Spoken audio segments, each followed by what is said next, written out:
I am Irhamni Malika, which means, Oh Allah, please love me. Besar dan tumbuh di daerah yang kaya akan budaya membuat saya sadar akan pentingnya peran generasi muda untuk mengenal, menjaga, dan melestarikan adat budaya yang telah dititipkan. Menjalani hari-hari sebagai seorang news anchor dengan pemberitaan pariwisata membuat saya cinta akan anugerah wisata yang telah dititipkan Sang Kuasa untuk terus dilestarikan.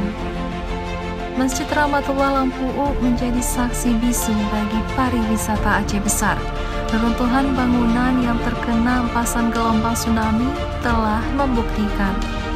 Namun kini pariwisata Aceh kembali bangkit dan saya percaya mulai dari langkah kecil kita bersama, maka pariwisata adat dan budaya Aceh akan terus terjaga.